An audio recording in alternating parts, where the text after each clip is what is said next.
लिखा हुआ है जी एडवेंट ऑफ इस्लाम, जुनैरा नजर आ रहा है? जी सर। दूसरा कॉलम है 712 से 1206 तक, यही है पेज? जी सर बिल्कुल। तीसरा पढ़ें।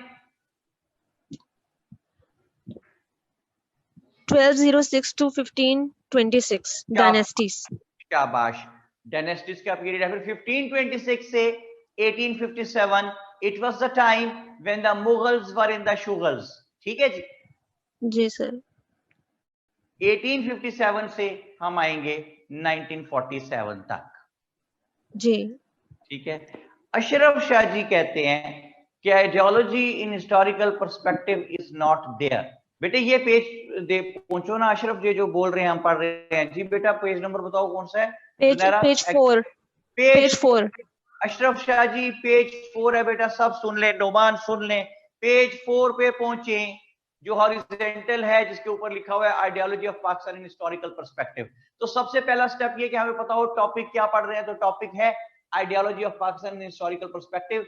दूसरा स्टेप, उसके अंदर उसका ब्रेकअप करें तो कितनी चीजें उसके अंदर मौजूद हैं। तीसरा स्टेप कि हम कहां से चले और कहां तक पहुंचे। ठीक है जी।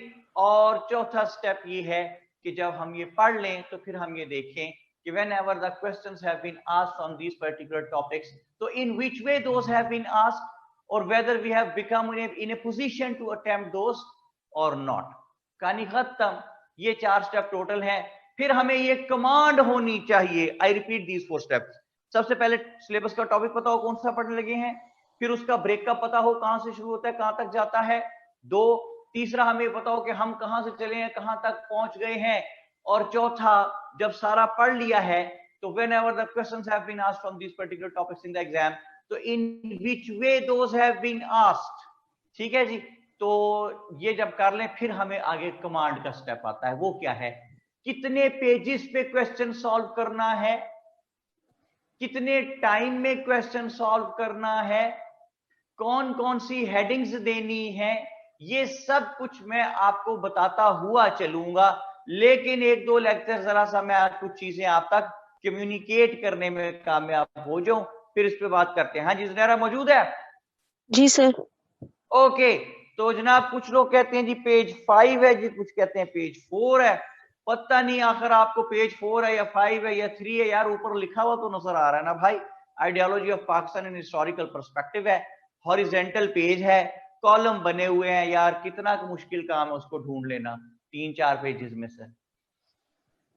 लेकिन बस हमारा तो काम है शोर मचाना। 14 अगस्त को कायद के मजार पर जाके हमने जो बाजे बजाए हैं,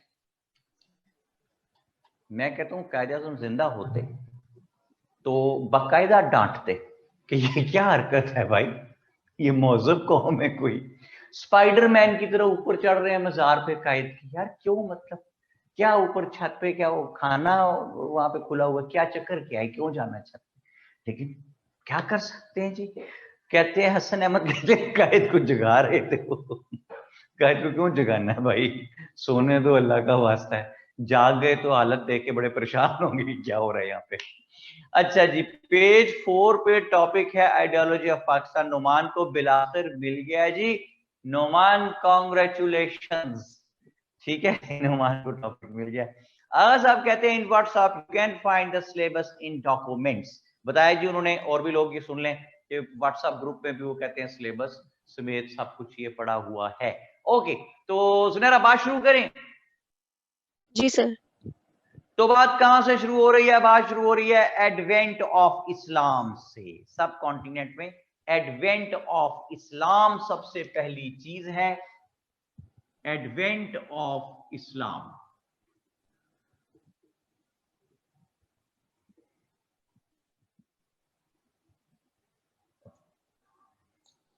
एडवेंट ऑफ इस्लाम में 5 people are there which are considered important, जिनमें नंबर 1 है उस्मान बिन अबी अल आस।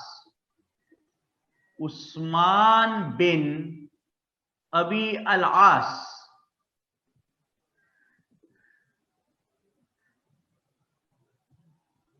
दूसरा आदमी इसका भाई है, his name was Mughira.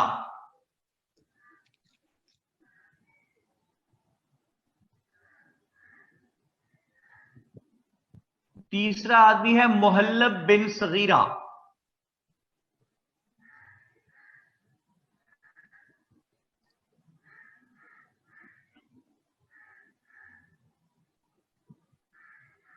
मुहल्लब bin Sagira. Number 4 Abbad bin Ziyad. Sir number 4 पे तो सनान बिन सलमान लिखा हुआ है। एक ही बात है, वो कर लें। Number 5 okay sir. Sinan bin Salma.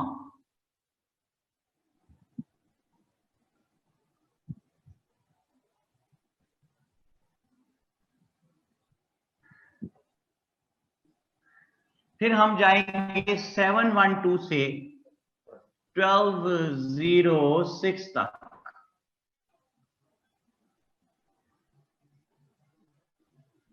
जिसमें सबसे पहली बात है arrival of Muhammad bin Qasim.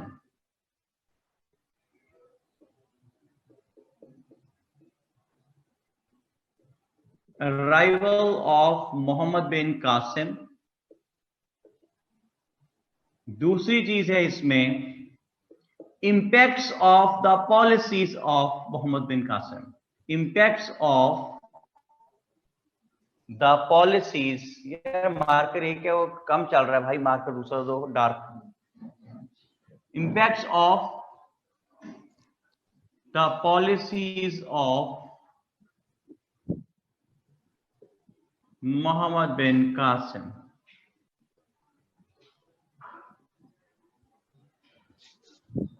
Number 3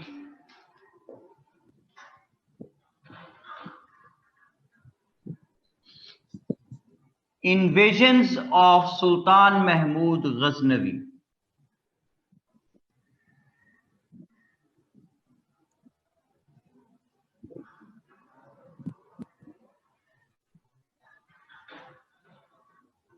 invasions of Sultan Mahmud Ghaznavi.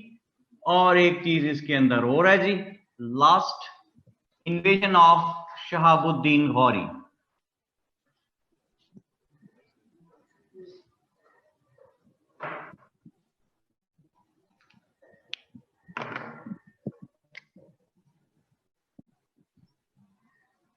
Invasion of Shahabuddin Gauri.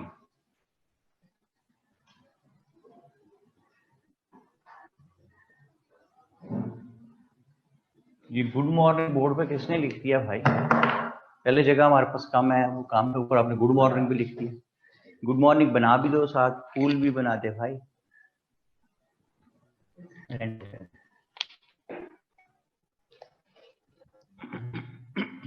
नहीं जी, अब इन पे बारी बारी बात करके देखते हैं कि क्या सिलसिला चल रहा है। हाँ जी जुनैरा साथ है?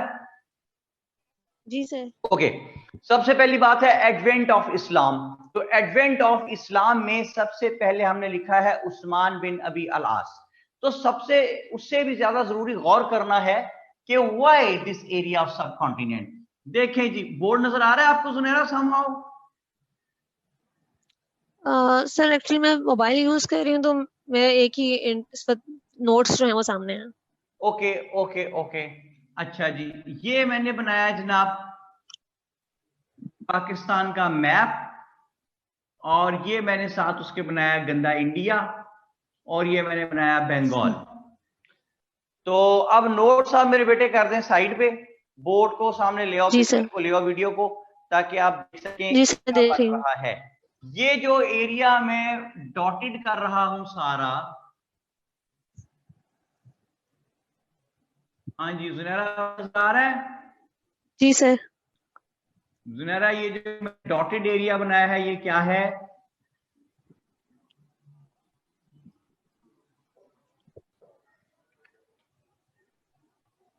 जी यहां लिखे जनाब उस्मान असलम साहब, आगा साहब, नोमान साहब, हसन अहमद।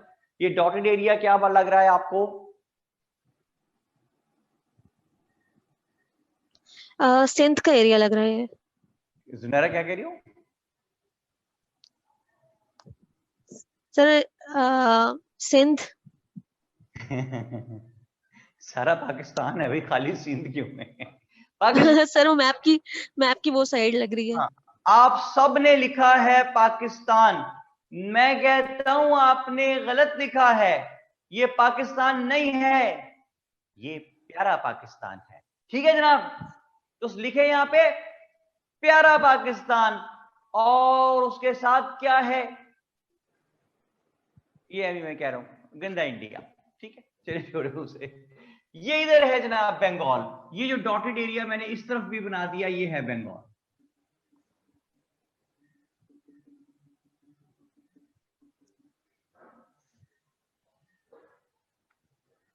लवली पाकिस्तान, उस्मान असलम कहते हैं शाबाश, वेरी गुड। और मोहम्मद अमीर, अच्छा मिला के लफ्ज लिखा हुआ, स्पेस नहीं है, नाम मुश्किल पढ़ने हुए बेटा, मुझे मुश्किल हुई। मोहम्मद अमीर साहब है, वो कहते हैं प्यारा पाकिस्तान, वेल डन जी, very well said, I agree, प्यारा पाकिस्तान। अच्छा जी, ये है पाकिस्तान। अच्छा, पाकिस्तान के साथ है ये जो कंट्री है, ये है अफगानिस्तान है। ठीक है जी, अफगानिस्तान के साथ यहां जाके आ जाता है ईरान, ईरान के साथ आ जाता है यहां इराक, और इराक के साथ ही आ जाता है सऊदी अरेबिया। हाँ जी, मैप जरा समझ आ रहा है आपको बोर्ड पे? Yes no? Back and forth discussion with Zunaira keeps disrupting the video. Is it possible to take the discussion the chat box only? नहीं जी, मायरा आसिफ कहती हैं कि जो डिस्कशन जब किसी से हो रही होती है तो वीडियो डिस्टर्ब होती है उससे। पहली बात तो ये कि बेटे I don't agree with it कि वो होता है ऐसा, हालांकि नहीं होना चाहिए। और वीडियो क्या करें, वीडियो पिन कर लें जी, आप वो एडमिन कह रहे हैं उससे नहीं होगी। दूसरी बात ये कि भाई ये तो ऑनलाइन क्लास है, एक तो पहले ही मैं यहाँ पे अंधों की तरह खड़ा हुआ हूँ, नजर नहीं आ रहा सामने कुछ, सिर्फ स्क्रीन है। तो दूसरा जो एक बच्चे से बात किसी एक से मैं सारा वक्त जरूर करता रहता हूँ बदल बदल के स्टूडेंट्स, ताकि जरा सा मुझे पता तो चलता रहे क्लास को बात मेरी समझ आ रही है भाई। अगर चैट पे खाली रहूं तो मैं वो पढ़ता रहूं कि पढ़ाऊं, लेक्चर दूं। ठीक है, इसलिए मैं कह रहा हूं कि जरा सा मुश्किल है। सैयद अहमद भी कहते हैं कि मायरा अगर आप वीडियो को पिन कर लें तो फिर आपको डिस्टरबेंस नहीं होगी, और you can pin the video of sir only, वो कह रहे हैं जी, बिल्कुल ठीक है। नोमान कहते हैं very good sir, love you too, thank you very much. Okay जी, ये आ गया प्यारा पाकिस्तान, ये है अफगानिस्तान, ये इराक, और ये सऊदी अरेबिया। अच्छा जी, अब बात यह है कि ये जो सऊदी अरेबिया है, यहां से इस्लाम स्टार्ट हुआ था, अगर आपको याद हो, ये बिगनिंग है हमारी इस्लाम की, original place of origin. Even in the time of Pius Caliphs, even in the time of second Pius Caliph, Hazrat Umar Farooq, they all people were having great interest in this region of subcontinent. Why they were having a great interest in this region? Because they wanted to communicate the message of Allah and His Messenger sallallahu alaihi wasallam to the maximum number of human beings. ज्यादा से ज्यादा इंसानों तक अल्लाह का पैगाम पहुंचाना चाहते थे।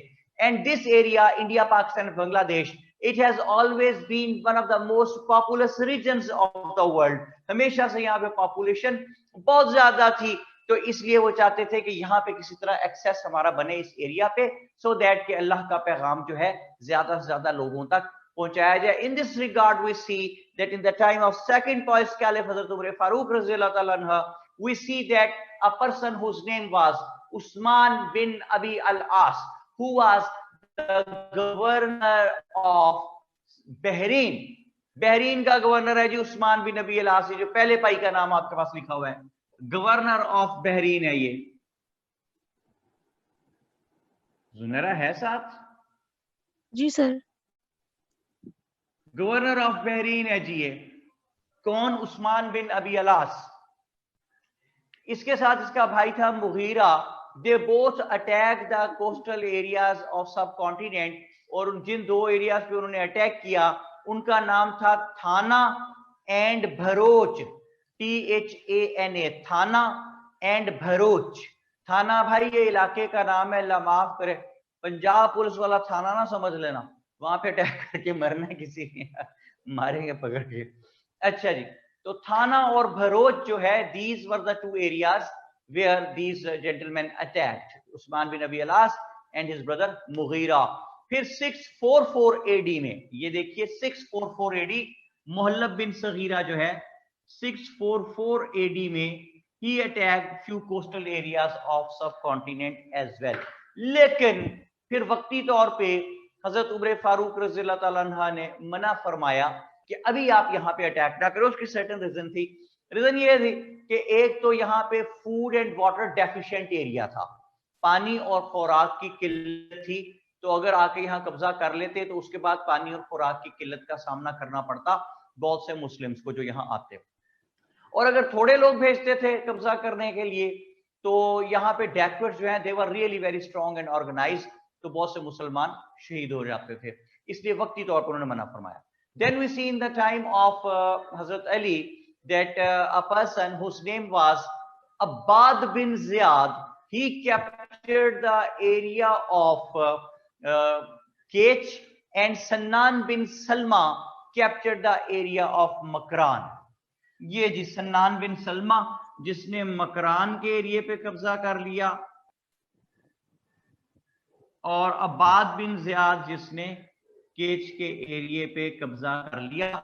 सन्नान बिन सलमा और अब्बाद बिन जियाद ने ना सिर्फ इन इलाकों पे कब्जा कर लिया, but they managed to allocate their Muslim warriors, those who came with them, as the governors of these regions as well। यहां तक कहानी समझ आ गई सुनहरा? Yes sir. मोहम्मद बिन कासिम का भी मैंने कुछ जिक्र किया नहीं, लेकिन इस्लाम तो आ चुका।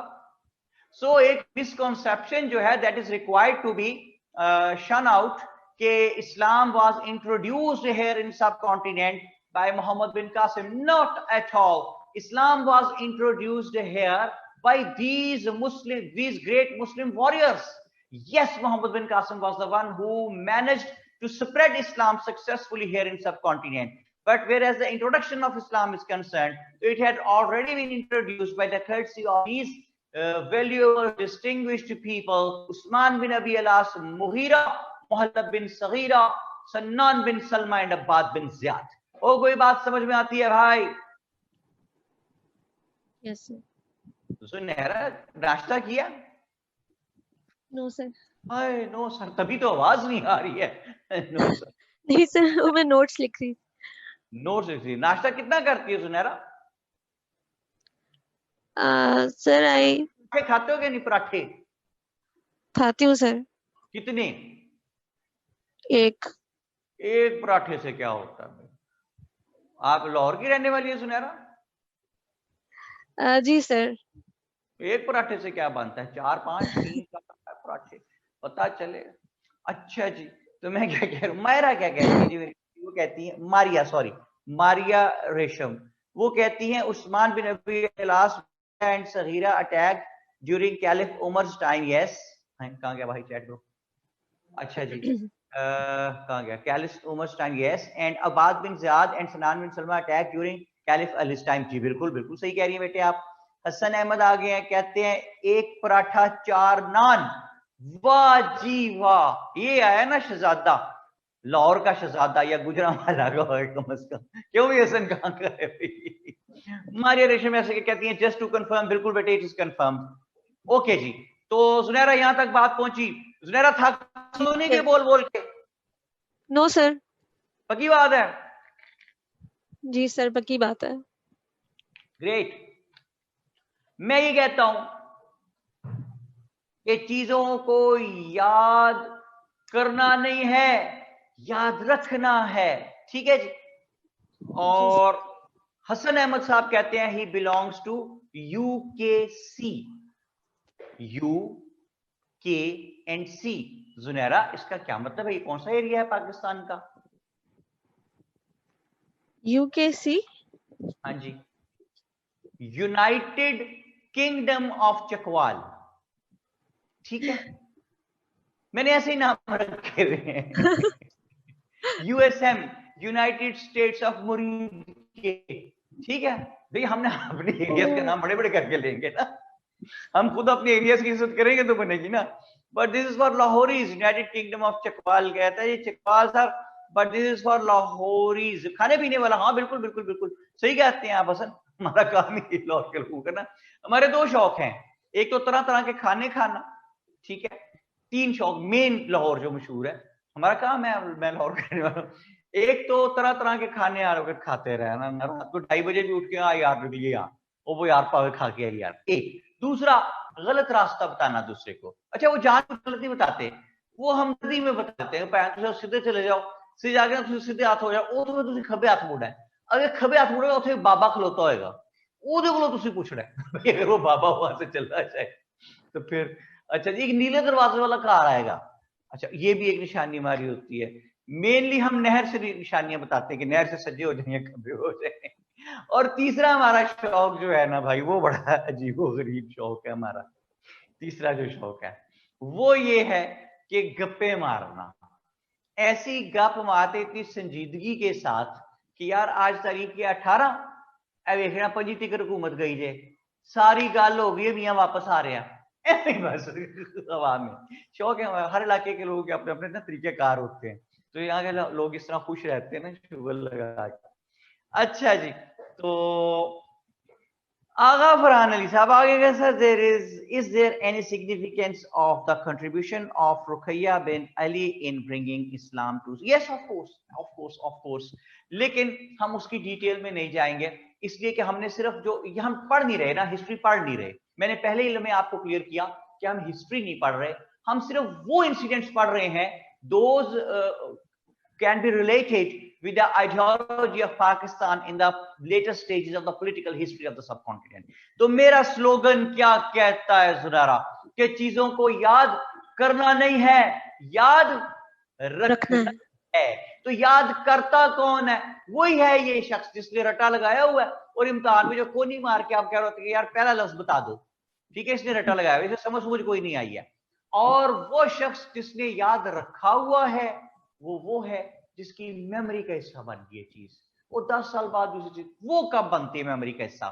जब हम स्टोरिकल मैनर में चीजों को पढ़ लें, जब हम जहन से ये बर्डन हटा दें कि हम ये कोई एग्जाम देने के लिए इसको पढ़ रहे हैं, हम सिर्फ जहन में कहानी रखेंगे कि कहानी है क्या ओरिजिनल, और उसके इन अकॉर्डेंस जब भी सवाल आएगा वो हमने कैसे अटेम्प्ट करना है। मैं 2 दिन लेक्चर्स दे लूं तो फिर ये टॉपिक 1-2 खत्म हो गए हैं, तो मैं आपको बताऊंगा कि जो टॉपिक हमने टोटल पढ़े हैं इनके बारे में जब question ask, whenever the questions have been asked, तो in which way those have been asked, फिर मैं आपको बोर्ड पे वो क्वेश्चन सॉल्व करके दिखाऊंगा कि आपने एग्जाम में उसको कैसे सॉल्व करना है, हेडिंग्स कौन सी देनी है, लिखना क्या है जो इररेलेवेंट भी ना हो जाए, जो ड्रैग भी ना हो जाए, जो डिट्रैक भी ना हो जाए। वो कोई बात समझ में आती है भाई? जुनेरा जी सर। ओके, जुनेरा कहानी ठीक चल रही है? जी सर ठीक चल रही है। ओके, तो अब बात यह है आगे कि हमने चलना है, अब हम पहुंचे, टाइम गुजरता चला गया, आपने देखा कि इस्लाम had introduced in subcontinent by the courtesy of these people, जिनका हमने 5 लोगों का मेन डिनाम, वैसे बहुत सारे लोग हैं, ये 5 मेन हैं। एक सईद बिन नासिर था, the governor of Makran, who was killed by somebody, तो वो भी एक आदमी अहम लोग थे, लेकिन 5 मैंने मेन लोग आपको बताए। अब बात पहुंची 712 तक। हुआ ये कि ये जो इंडिया है, इंडिया के साउथ ईस्ट में एक छोटा सा आइलैंड है जिसका नाम है श्रीलंका।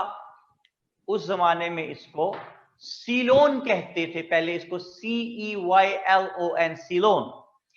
सीलोन में फ्यू अरब्स जो थे, हम लोग मुस्लिम्स जो थे अरब के, they were very very good at trade, and for trade purposes they had gone to the distant places, दूर दराज के एरिया में पहुंचे होते थे।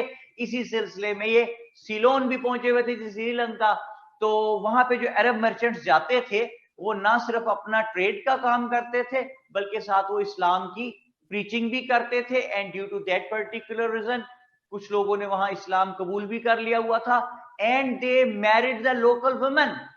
बड़ा गुर्बत का जमाना होता था, ये जो ट्रेडर जाते थे इनके पास पैसा भी होता था, नेक लोग होते थे, इस्लाम की प्रीचिंग करते थे, तो जो लोकल्स होते थे वहां के, दे स्टार्टेड गेटिंग इम्प्रेस्ड कि ये अगर अमीर है तो उसका नाजायज फायदा नहीं उठाते, ये नेक लोग हैं, पाकिरदार लोग हैं, वो इनके इखलाक से, इनके किरदार से मुतासिर होते थे और कुछ लोकल वुमेन जो थी उन्होंने शादियां भी की इनके साथ, ट्रेडर्स के साथ, और उन्होंने इस्लाम भी कबूल किए।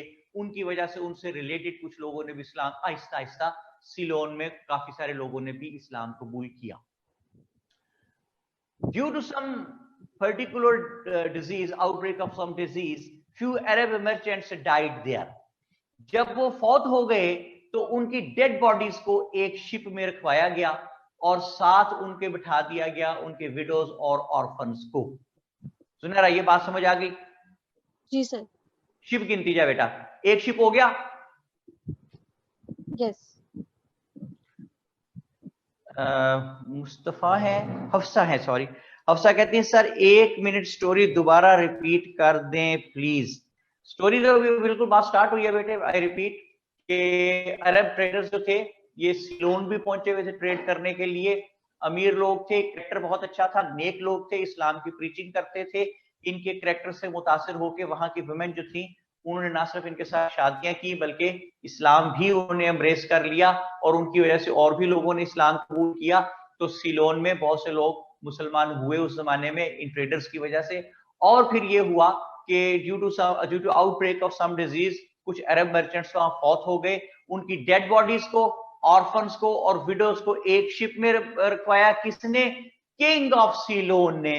दूसरे शिप में किंग ऑफ सीलोन ने रखवाए प्रीशियस गिफ्ट्स। ये प्रीशियस गिफ्ट्स किसके लिए हैं? सुने, ये जो ट्रेडर्स थे दे बिलोंग्ड टू इराक। ये जो एरिया में लाइनिंग वाला बना रहा हूं जी, इराक से बिलोंग करते थे जी ये।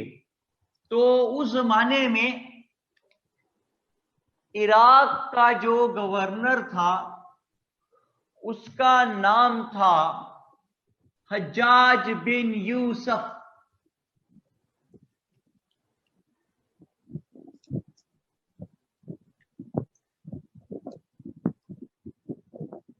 हज्जाज बिन यूसुफ ये गवर्नर है जी इराक का।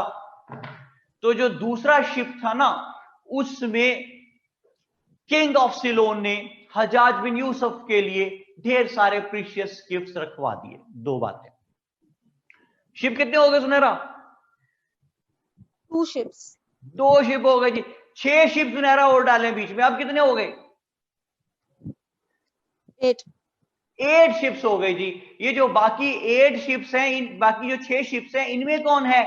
इनमें पीपल ऑफ सीलोन है, those who are going to perform the pilgrimage, हज और ज़ियारत वगैरह करने के लिए जा रहे थे।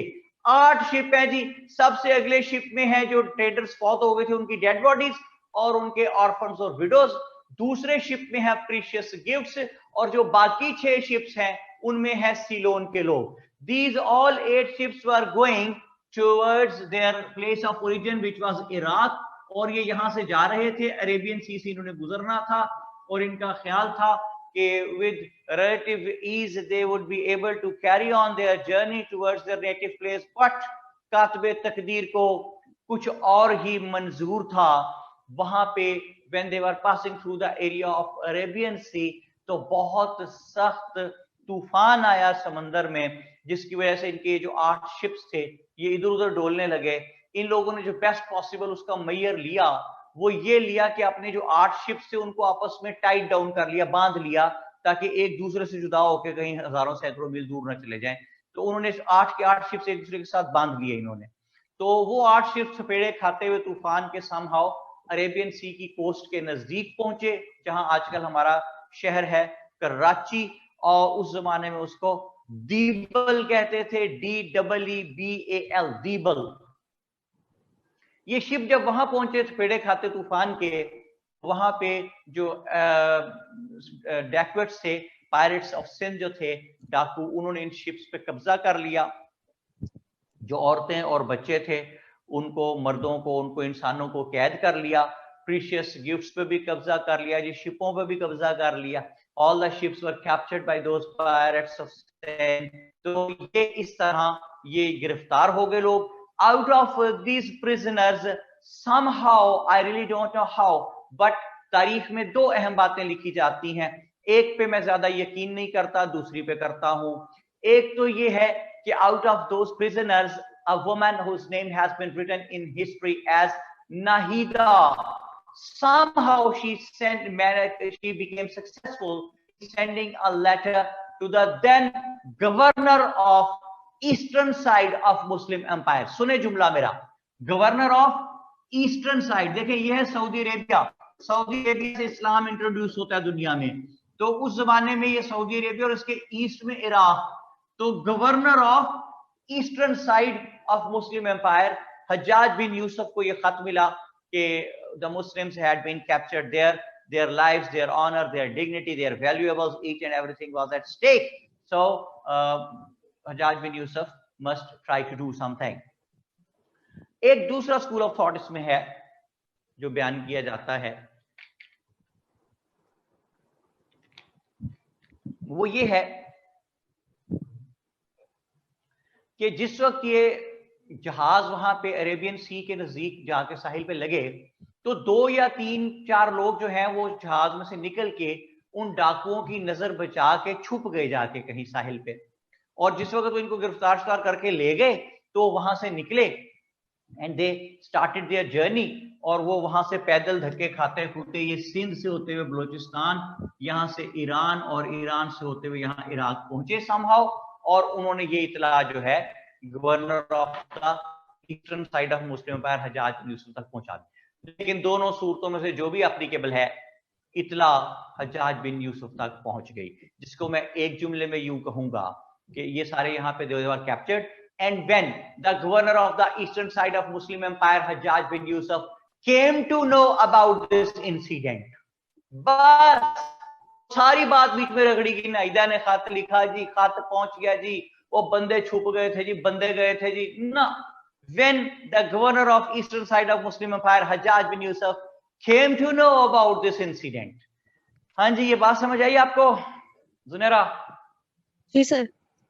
आपने देखा बेटा मैंने कैसे सम अप कर दिया चीज को, लेकिन फिर आपको क्यों बता दिया ये सारी बात मैंने दोनों सूरतों वाली? इसलिए कि आपके जहन के अंदर नॉलेज बैकग्राउंड पे पूरा चल रहा हो.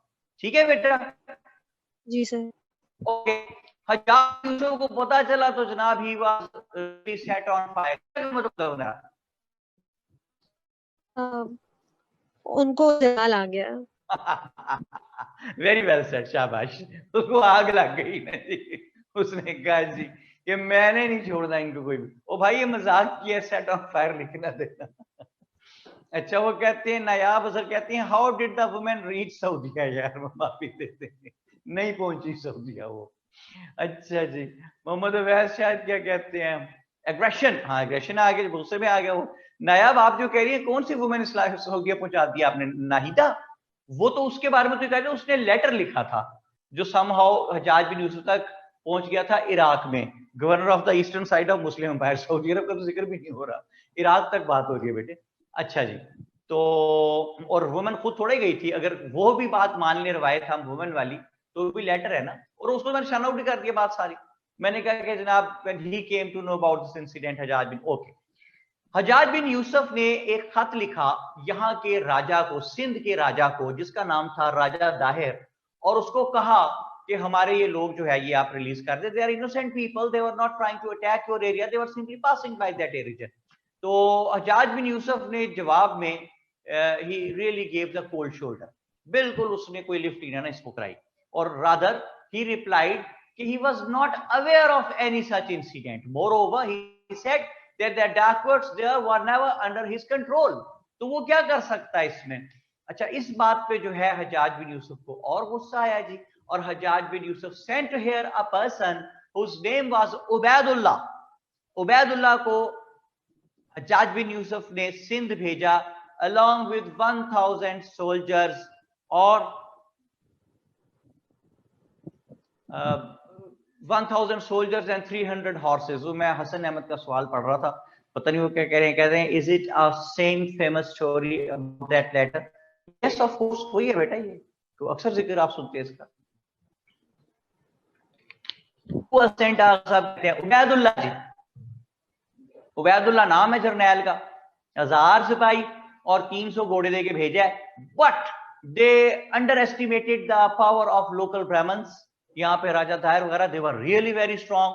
और उबैदुल्लाह यहाँ पे पहुंचा जनाब 1000 सिपाही लेके, but all those 1000 soldiers were either captured or they were killed. उनके घोड़ों पे कब्जा कर लिया।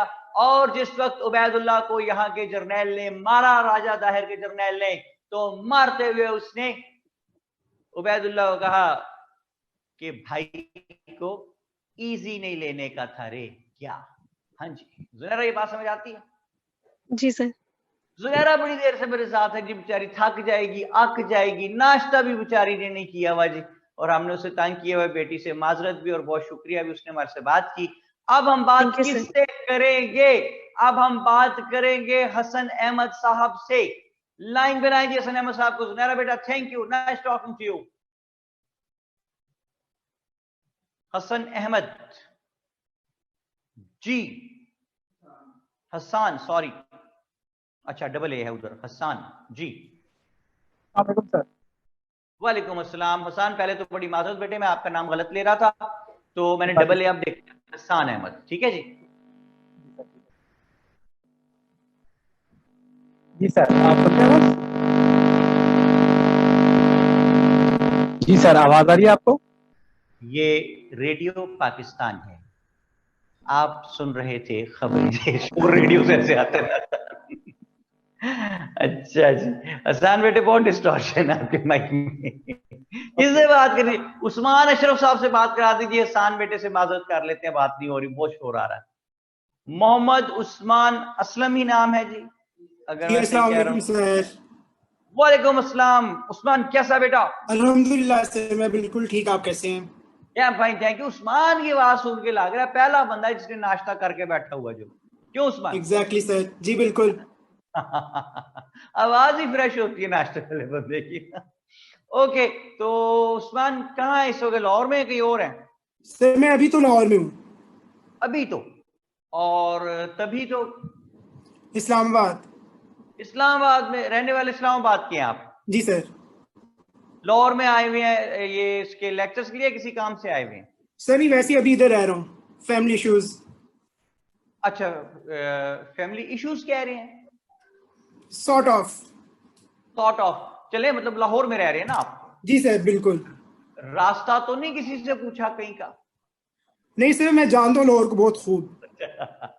मैं क्या रास्ता पूछेगा ना, तुझे इधर उधर कब बताएंगे लाहौर के लोग।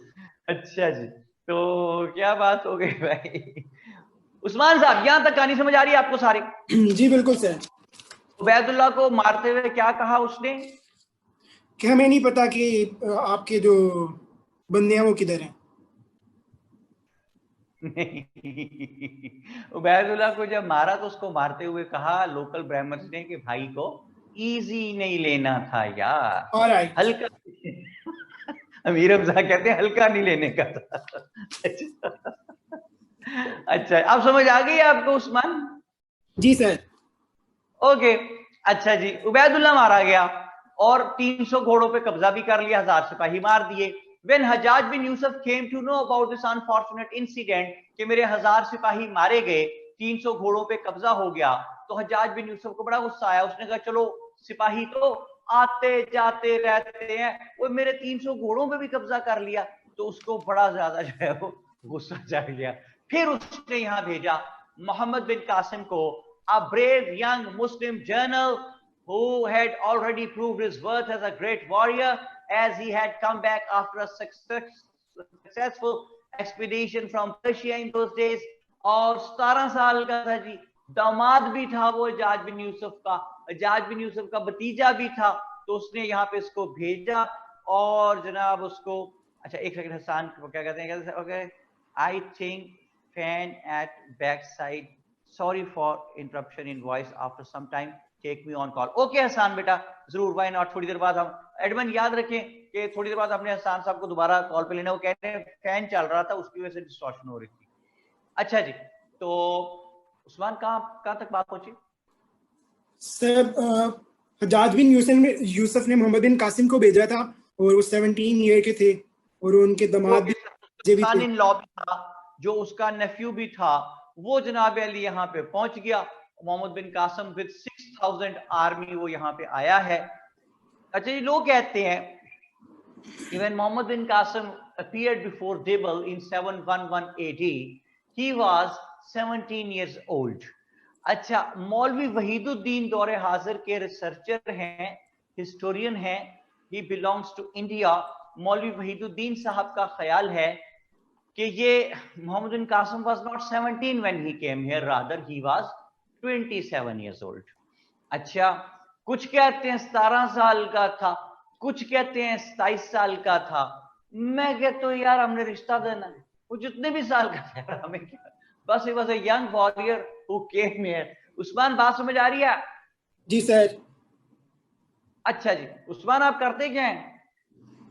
सर अभी तो सीएसएस की तैयारी कर रहा हूँ, भी शुरू की है। उससे पहले मैंने बैचलर्स किया मीडिया कम्युनिकेशन में। मीडिया कम्युनिकेशन में? जी सर। जी, तायरा खान है, कहती है जी विच मौलवी, रिपीट नेम। मौलवी हमीदुद्दीन। वहीद, डब्ल्यू से वहीदुद्दीन। मौलवी साहब ही लिख देता है बंदा, तायरा विच मौलवी, मौलवी साहब। अच्छा जी, मौलवी साहब है, वहीदुद्दीन साहब हैं जी। अच्छा जी, तो मोहम्मद बिन Qasim when he came here, तो उसने अकलमंदी है, he was a great general. Muhammad bin Qasim was in fact बड़ा इंटेलिजेंट लड़का था। मोहम्मद बिन कासिम ने यहां आके बकायदा पहले रैकी की कि how he could manage to defeat the local Brahmins. जब उसने रैकी की, बंदे अंदर भेज दिए, वो 2-4 दिन में बंदे अंदर घूम फिर के वापस आए और आगे उन्होंने बताया कि मोहम्मद बिन कासिम साहब, you would not be able to defeat the locals because they were really very very strong. बहुत बड़ी फौज है इनके पास, हजारों लाखों की तादाद में, असला बहुत ज्यादा है उस जमाने के मुताबिक, तीर तलवार सवार, और आप इनको मार नहीं सकते और इनको आप शिकस्त ऐसे। लेकिन एक वीकनेस है इनकी, और वो वीकनेस क्या है? वो वीकनेस है इनकी, क्या कहते हैं उसको, तवहम परस्ती को, सुपरस्टिशियसनेस। सुपरस्टिशियस है बहुत, तो मतलब डरते हैं बहुत मुख्तलिफ चीजों पे। कहीं घर से जाने के लिए काली बिल्ली आगे से गुजरे वापस चले जाते हैं। तो उस्मान क्या मतलब लेते हैं इसका, काली बिल्ली आगे से जा रही है तो? सब बैड सर, वो सही कह रहे हैं सर, पता नहीं सर। समझते हैं, बैड ओमन समझते हैं कि आगे से गुजर गई है तो रास्ता खराब हो जाएगा, बिल्ली जा रही है तो। हालांकि बैड लक समझते हैं। हालांकि मेरा ख्याल इसमें यह है कि मेरा मतलब यह है कि काली बिल्ली भी कहीं जा रही है, उसे वो काम होगा। काली बिल्ली वेरी तो नहीं होती ना उस्मान जी, वो कहीं जा रही होगी यार अपने काम से, बेचारी जाने से उसको, काली बिल्ली को, ठीक है। लेकिन वो समझते थे काली बिल्ली आगे से गुजरी तो आज का दिन खराब हो जाएगा जी। तो वापस इस कदर तवहम परस्त थे, इस कदर सुपरस्टिशियस थे, बैकवर्ड थे मेंटली।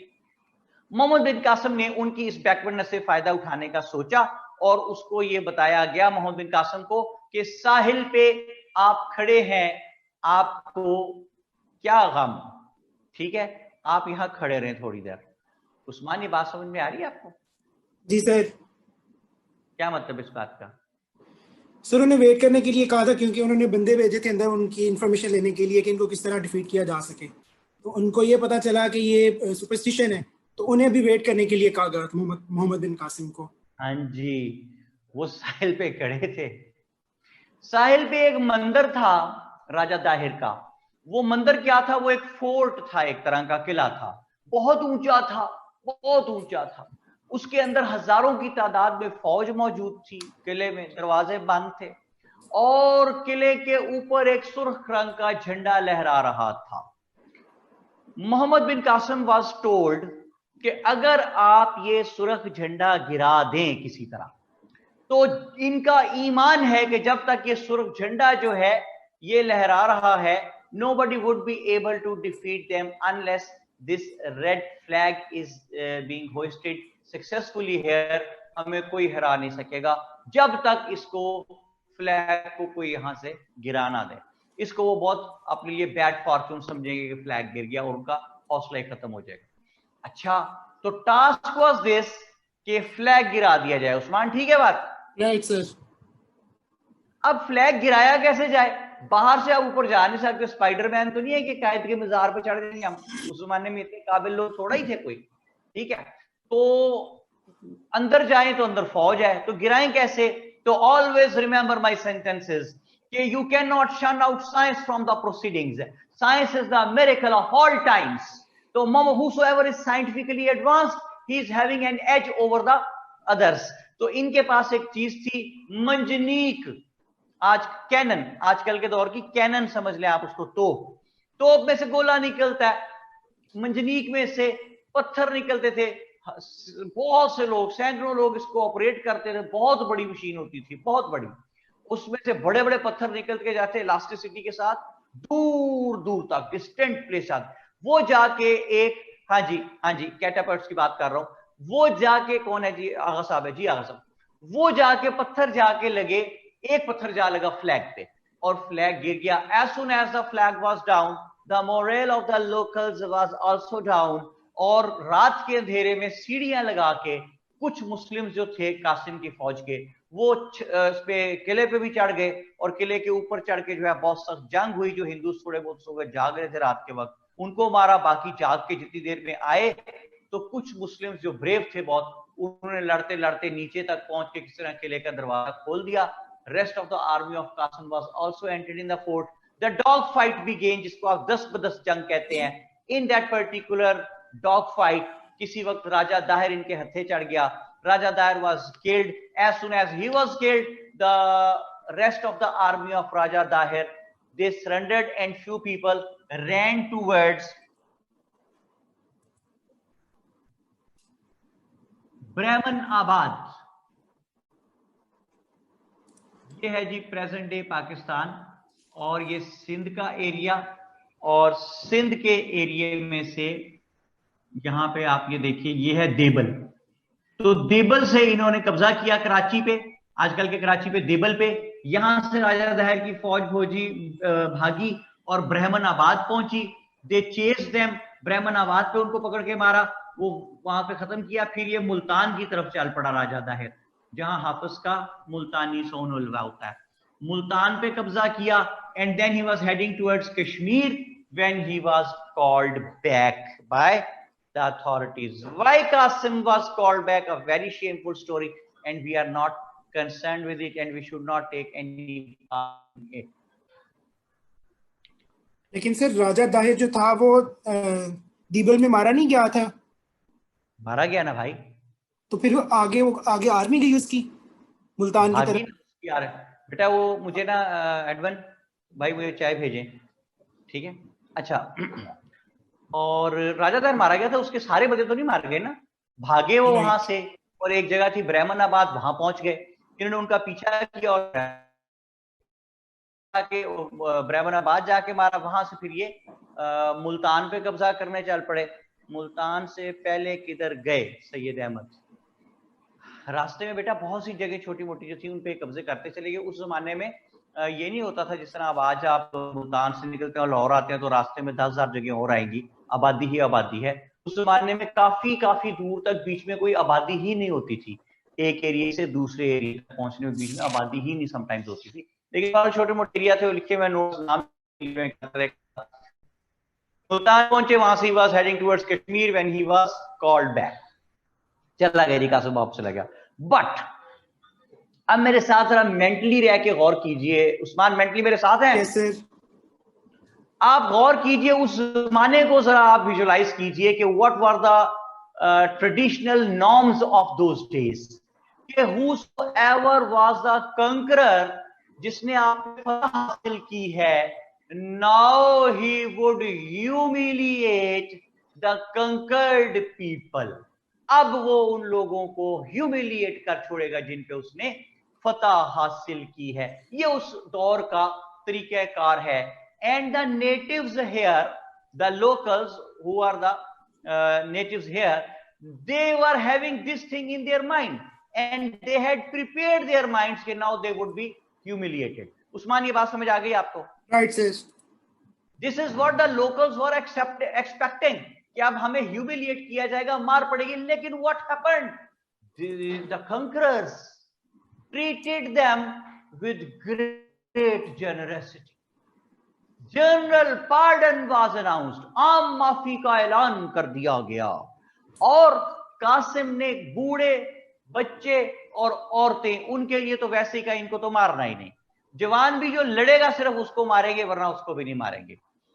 उस जमाने की ट्रेडिशन ये थी कि जो कंकरर होगा, नाउ ही वुड ह्यूमिलिएट, वो आपके पहला स्टेप आपके रिलीजन्स को बैन कर देगा। दूसरा स्टेप, आपके रिलीजियस प्लेसेस जो हैं those would be set on fire, और rather those would be disgraced. सबसे पहला स्टेप होता था कि मजहब को बैन करते थे। दूसरा स्टेप ये होता कि उनकी जो इबादत गाहें होती थी, रिलीजियस प्लेसेस, वहां पे अपने घोड़े बांध देते थे ले जाके, in order to create disgrace for the religious places of the conquered people. तीसरा स्टेप ये होता था कि वो उनको ह्यूमिलिएशन स्टार्ट करते थे। They used to take out their women, they used to take out their men and children as their slaves. They confiscate their property, used to confiscate the properties of the conquered people. They used to impose heavy taxes upon the local people. इतना humiliate कर देते थे कि उनके लिए जिंदा रहना मुश्किल हो जाता था। उस्मान, समझ आ रही बात? Right sir. लेकिन ये कौन लोग आ गए? ये जो सारा मैंने locals were expecting to be done with them by the conquerors. लेकिन ये कौन लोग हैं भाई? ना आपके रिलीजन को बैन किया, ना रिलीजियस प्लेसेस को डिस्ग्रेस किया, ना रिलीजियस प्लेसेस को आगे लगाई, ना वहां पे आपके प्रॉपर्टीज पे कब्जा किया, ना इनडिस्क्रिमिनेट ब्लड शेड किया, बिला तफरीक कत्ल गारत, ठीक है जी, ना आपने यहाँ पे उनके औरतों को ह्यूमिलिएट किया। Rather the Arab soldiers started making marriages with the local women, which created a strong bonding in between the Arabs and the Indians. Their men and children were not made the slaves. Their young people, their older people, they were not disgraced. Rather, Qasim gave jobs to reasonable Brahmins and Buddhists in administrative departments. So it created a strong bonding in between them, and the locals were really impressed, and they started admiring the conquerors के यार ये कौन लोग हैं जो इतने अच्छे मजहब के मानने वाले हैं, जो हमें कुछ कह ही नहीं रहे, जिन्होंने हम पे कब्जा भी कर लिया है लेकिन वो हमें नुकसान नहीं पहुंचा रहे हैं। तो the locals were really very much impressed और they started admiring the conquerors. ऐसे में कासिम ने वहां से बुलाए थे अरब missionaries, those who used to preach Islam, और इस्लाम की प्रीचिंग से जो लोग ऑलरेडी यहाँ पे कंकरर्स के एडमायरर्स बन चुके थे, यार बड़े अच्छे लोग हैं, नेक लोग हैं, they started embracing Islam, and in this manner all those areas of Sindh and Punjab, present day Sindh and Punjab, those had been captured, conquered by Qasim. Those were under the rule and control of Qasim. The people living here in these areas, Sindh and Punjab, they started embracing Islam in huge numbers. Obviously not overnight, but with the passage of time, the areas in present day Pakistan, the areas of Sindh, ये सिंध बनाया जी मैंने, ये सिंध का area, Sindh and Punjab, these areas started becoming the Muslim majority areas. ठीक है जनाब, ये समझ आ गई आपको बात? Yes sir. Sindh and Punjab मैंने देखिए शेडेड कर लिया ये एरिया, यानी these areas of present day Pakistan, Sindh and Punjab became the Muslim majority areas due to the efforts of Muhammad bin Qasim. Done है जी? जी सर। सबा जान मोहम्मद वो कहती हैं जनाब can you please repeat the last part sir. अच्छा जी कर रहे हैं, जरा मेरी बेटी ये बता दो कहां से?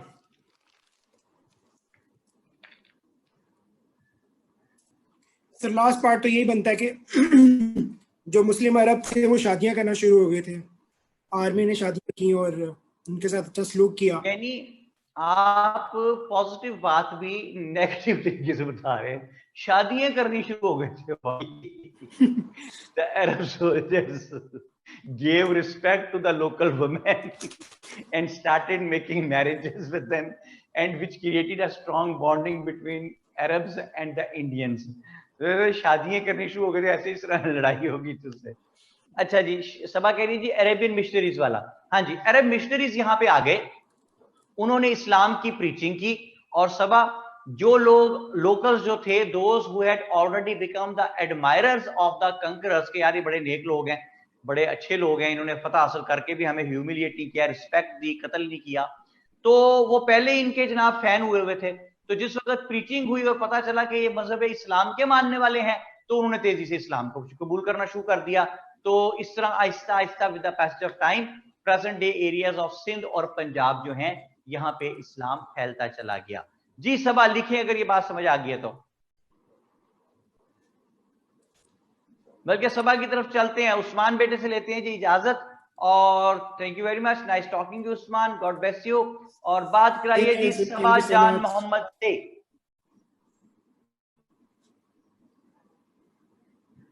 Thank you so much sir. My प्रिय बेटा। हेलो सबा, कैसी हैं आप? ठीक हैं? मैं ठीक हूँ, आप कैसे हैं? हेलो हेलो, आवाज आ रही है? जी सबा, आप आवाज आई है? जी सर। कैसी हो आप? ठीक हो? जी sir, I am fine, thank you. आप कैसे हैं? Yeah, I'm fine too. सारा इमरान कह रही है राजा दाहिर का सोल्जर्स मोहम्मद बिन कासिम अपने एरिया बाहर निकलने के लिए मुल्तान तक पीछे आए थे। राजा दाहिर का चैप्टर क्लोज हो गया बेटे सारा। राजा दाहिर का चैप्टर जो है वो यहाँ पे क्लोज हो गया था दीबल में। उसकी फौज के कुछ लोग भाग के पहुंच गए थे ब्राह्मणाबाद में, इन्होंने ब्राह्मणाबाद पहुंच के भी उनको मार दिया। और फिर वो नाम तो अलग उसका मिशन है कासिम का कि वो भी कंकर करना चाहता था, वो तो आगे कश्मीर और फिर वहां से आगे इंडिया प्रेजेंट डे जो है वहां पे सारा जाना चाहता था, but he was called back. तो सबा है हमारे साथ। सबा, सिंध और पंजाब पे मुस्लिम मेजोरिटी एरिया बनना इसका कि ये कासिम का क्रेडिट है, ये बात समझ आ गई आपको? जी सर, आ गई समझ। ओके, अब एक पेज पे साइड पे कुछ टाइम पीरियड्स नोट कीजिए। सबसे पहला टाइम पीरियड 712, सॉरी सबसे पहला है एडवेंट का, लिखे साइड पे पेज पे जी। 7, ये एडवेंट ऑफ इस्लाम का। दूसरा है 712 से 715, 3 इयर्स।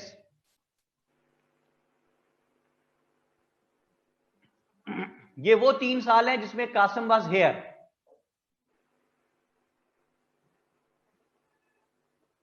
आगे लिखिए 715 से 871, 715 से 871,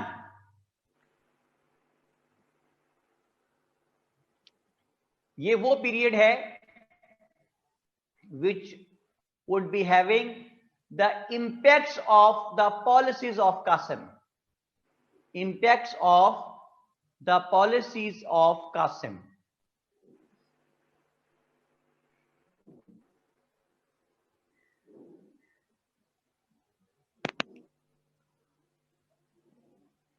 लिख लिया? Done sir. तीसरा इसके आगे लिखिए 871 से 992, 871 से 992। डन। इसके आगे लिखिए इंडिपेंडेंट स्टेट्स बाय अरब प्रिंस मंसूरा। दाऊद अहमद 715 से 871 है, 871। इंडिपेंडेंट स्टेट बाय जी मिनहाल कह रही हैं जी रिपीट कर दें ये टाइम पीरियड्स, मैं रिपीट करता हूं बेटे।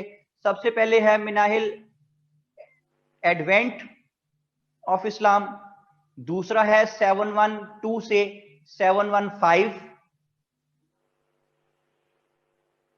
इसके आगे है 715 से 871,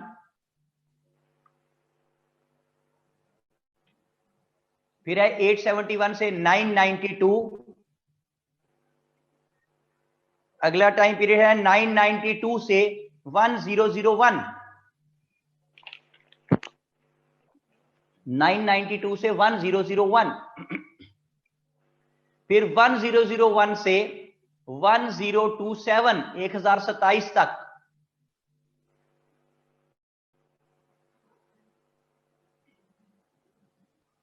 फिर 1027 से 1192 तक,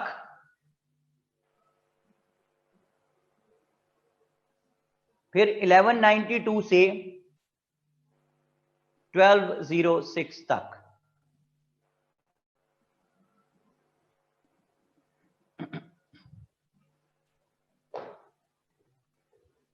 (871) से 992, 992 से 1001, 1001 से 1027, 1027 से 1192 और 1192 से 1206।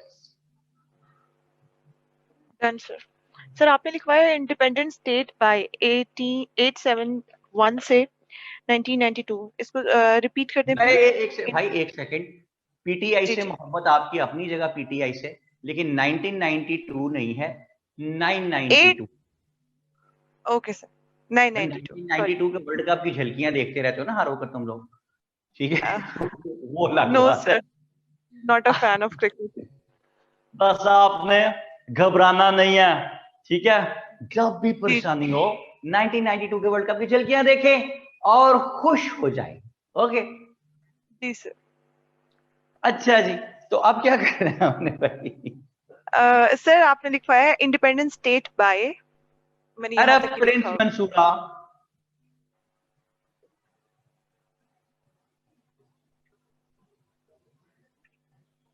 जी सैयद Yes, sir, हैदर अब्बास शाह जी आ गए हैं जी। शाह जी, तंबाकू नोशी सेहत के लिए मुजिर है, सुना हुआ है ना आपने ये? अच्छा जी, तो शाह जी ये देखें जी, वो कहते हैं जी, सवाल बड़ा इंपॉर्टेंट है उनका, कहते हैं पंजाब में सिर्फ पाकिस्तान साइड वाला पंजाब ही ऑक्यूपाई हुआ था और इस्लाम आया था। द आंसर इज यस, ठीक है?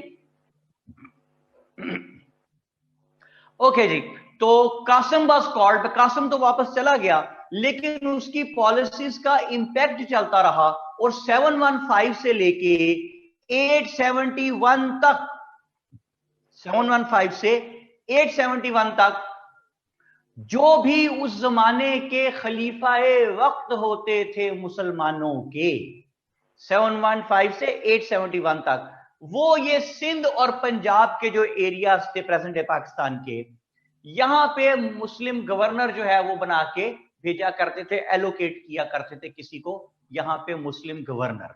ये बात समझ आ गई आपको सबा? Yes sir. ओके अच्छा, 871 में व्हाट हैपेंड कि an Arab Prince Mansura came here in the sub continent. उसने डिफरेंट एरियाज पे कब्जे किए और फिर उसने कहा कि भाई खलीफा वक्त नहीं यहां पे कोई गवर्नर अपॉइंट करेंगे, independent states whosoever was sitting at any place in the capacity of a raja महाराजा, वो स्टेट का मालिक, इंडिपेंडेंट स्टेट्स हो गई सारी।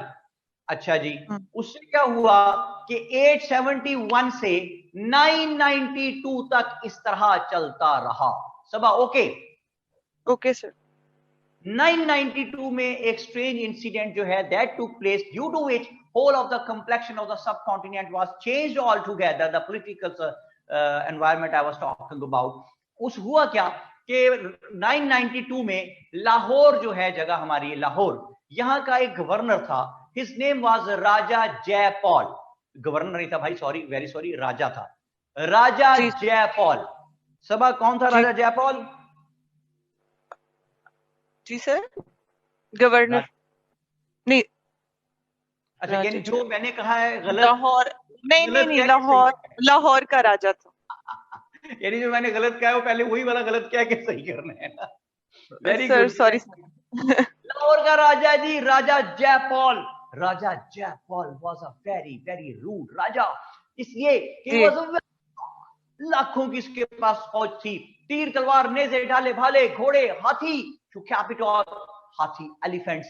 उस जमाने में जिसके पास फौज में एलिफेंट्स होते थे उसको नाकाबिले शिकस्त समझा जाता था। उसकी रीजन क्या थी कि you are not having any such device जिसकी मदद से आप हाथी को मार दें। देखे ना सबा, जी सर। लगा रहा है घोड़े पे, आपने तीर मारा फौजी को नहीं लगा, घोड़े को लग गया तीर, तो घोड़ा तड़फेगा, वो कहता है भाईजान मार देता। ऐसा ही है ना? जी जी, घोड़े को तीर लगेगा ना जाके भाई जोर से, है ना? जी सर। जी सर। वही तीर आप हाथी को मारे, हाथी कहते ये क्या बदतमीजी है, हाथी जी को तीर सर। कहते हैं, ठीक है जी ना। जी जी। तो वो हाथी ना, elephants used to trample the armies of the others, अपने मुकाबलों की आर्मी को कुचल देते थे, ट्रैम्पल अपने नीचे कुचल के चले जाते, हाथी इतने स्ट्रांग होते थे। तो जिसके पास फौज में हाथी होते थे, हसन अहमद कहते हैं why they don't use ants. अगर तो आंट्स से मुराद आपकी यहां पे चूंटियां हैं, तो मुझे नहीं पता कि वो चूंटी हाथी के पास लेके कैसे जाएंगे। और अगर आंट्स से मुराद यहाँ पे बीच में यू लगा दें आप, पुप्पो है, तो फिर बड़ा खतरनाक काम है हाथी के लिए भाई। कहते my name is Puppo but I am not a terrorist, ठीक है। Anyway it is simply humour, nothing else, exceptions are always there. तो ऐसे बातें बनी हुई हैं। अच्छा जी, तो हसन अहमद यार, आप वो इतनी अकल वो कहां से लेके आते कि जाके चूंटियां भी हाथी हूं। कैसा हसन ने टेक्निकल फार्मूला निकाला है कि हाथी आ रहा है, चूंटी पकड़ के छोड़ दो उसके ऊपर। वाह जी हसन वाह। ओके, सब आपने देखा कैसे कैसे साइंसदान है हमारे पास। जी सर। इसे कहते हैं पाकिस्तानी तरीका, ठीक है। जी सर। तो यस सर। अमेरिकन जब स्पेस में गए, तो वहां पे जाके उन्होंने नोट करने की चीजें शुरू की, तो पता चला कि उनका वो पेन जो भी ले गए थे उसका काम ही नहीं करता था। तो उन्होंने कई हजार लाख डॉलर लगा के एक ऐसा पेन जनरेट किया जो ग्रेविटी के अदर देन ग्रेविटी जो है वो काम कर सके। तो when the Russians went there, तो they simply took a silicon pencil with them, तो उसे नोट करके ले आए थे। काम करने का तरीका ना। तो हमारा तरीकाकार क्या है जो हसन ने निकाला है। ओके जी, ये राजा जयपाल जो था ये बहुत रूड हो गया, क्योंकि इंग्लिश की एक फ्रेज है कि एब्सोल्यूट पावर करप्ट्स एब्सोल्यूटली। ये बात समझ आ रही है आपको सब? जी सर। जी सर। क्योंकि एब्सोल्यूट पावर, अच्छा यहां पे करप्ट का मतलब वो रिश्वत लेना नहीं है, करप्ट का यहां पे मतलब है एरर दे जाना। जैसे आप कहते हैं यार मेरे कंप्यूटर की विंडो करप्ट हो गई है, यानी एरर दे गई है। तो एक आदमी जिस वक्त मुतलकुल अनान आमिर बन जाता है, a person when he becomes a dictator, तो फिर वो कहता है कि मैं डरता वारता किसी से नहीं हूं, और ये जितने भी लोग हैं मैं इनको सीधा करके रख दूंगा, कहता है ना वो बंदा। Obviously sir. वो यस क्यों सर, कहता गॉट इट। है? He is enjoying क्योंकि उसके पास yes yes sir absolute power enjoy कर रहा है। वो ये भूल जाते हैं कि ये वक्त उनकी रऊनत पे खाक डालेगा, वो जो बोलते हैं खुदा के लहजे में। समझ आई आपको बात? ठीक है। Yes sir, got it. Yes क्या सर। है चक्कर? ये है भाई इसमें कि आपको चाहिए ये कि आप जिस वक्त पावर में हो तो आप पावर को डिल्यूट करें, और आप इस तरीके से उसको डेवोल्यूशन करके रखें कि हर चीज के एक्सपर्ट जो है वो अलग अलग बाइफरकेट करें। लेकिन सारा कुछ बंदा वो अपने हाथ में रखता है, तो फिर वो एब्सोल्यूट गलतियां करता है, करप्शन करता है, एरर दे जाता है। कैसे करता है? कहता है जी मिनहाल मिनहाल मिनहाल कह रही है जी, शेर रिपीट कर, कौन सा वाला शेर बताओ, शेर बोले कौन सा शेर रिपीट करते हैं, आखिरी वाला कौन सा था? ये वक्त उनकी रऊनत पे खाक डालेगा, वो जो बोलते हैं खुदा के लहजे में। ठीक है जी। 17 अगस्त 1988, सॉरी 14 अगस्त 1988, जंग अखबार की हेडिंग, मैं आसानी से जाने वाला आदमी नहीं हूं, अभी 25 साल और हुकूमत करूंगा, सदरे ममलकत जनरल मोहम्मद जियाउल हक। ये हेडिंग है 14 अगस्त 1988 के अखबार की। 17 अगस्त 1988 उसी अखबार की हेडिंग, जस्ट आफ्टर 3 डेज, सदर ममलकत जियाउल हक का जहाज एक धमाके से हवा में फट के तबाह हो गया, सदर ममलकत समेत कई अहम अफराद हलाक। खुदाई दावा कैसे किया? मुतकब्बिर सिर्फ अल्लाह की जात है, तकब्बर सिर्फ अल्लाह कर सकता है, इंसान को आजिज होना चाहिए, इसके अलावा you are not having any choice, आप कर ही नहीं सकते ना। तकब्बर मुतकब्बिर सिर्फ अल्लाह की जात है। तो भाई ये मैं जनरल ज़िया के मैं खिलाफ नहीं हूं, ना मैं उसके हक में हूं, मैं किसी के खिलाफ नहीं, मैं किसी के हक में नहीं, मैं दरवेश आदमी हूं। लेकिन मैं आपको ये बता रहा हूं कि खुदाई का असूल क्या है, अल्लाह पाक ने समझाया क्या है हमें कि इंसान तकब्बर नहीं कर सकता। फिरौन नमरूद, क्या हशर हुआ उन लोगों का, ठीक। एनीवे, लेकिन the basic lesson of history is that man never learns from history. History का सबसे बड़ा सबक यह है कि इंसान हिस्ट्री से कुछ नहीं सीखता। राजा जयपाल ने भी कुछ नहीं जी सीखा। राजा जयपाल, सभा मेरे साथ है, इधर है? जी सर, जी sir. Okay. Raja Jaipal who was enjoying absolute power, वो बहुत ताकत में, नशे में, घमंड में था। एक दिन एक बंदा उसके पास आया और आके कहने लगा, राजा साहब, हाँ जी सभा क्या कहते हैं?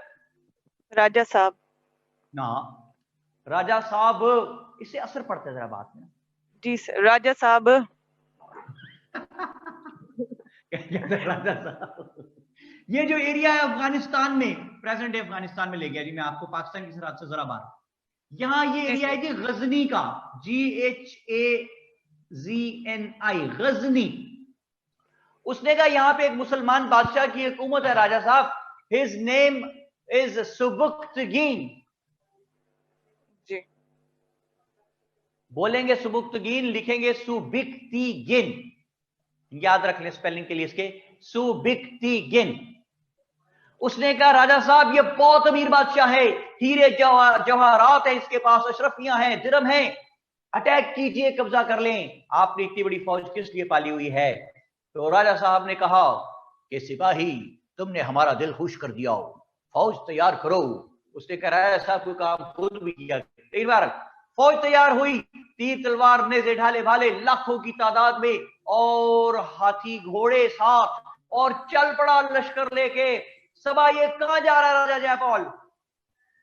सर ये गजनी जा रहा है, शाबाश, सुबुक्तगीन के ऊपर अटैक करने। सुबुक्तगीन पे अटैक करने गजनी जा रहा है। शाबाश।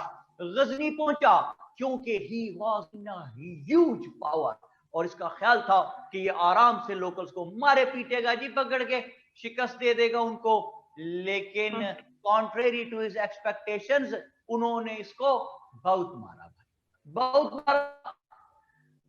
जूते तो अच्छा लफ्ज नहीं है, शूज मारे जिसको, शूजो शूज कर दिया, और ये शूज खा के वहां से बारमिंदा नहीं हुआ। कहता है चले भाई माफी दे दें। तो सुबुक्तगीन वगैरह ने कहा माफी तुम्हें किस बात की थी, तुमने अटैक किया। कहता जी ऐसे करे, मेरे से 10,000 दिरहम ले। उसने कहा चलो 2 दिरहम दो 10,000।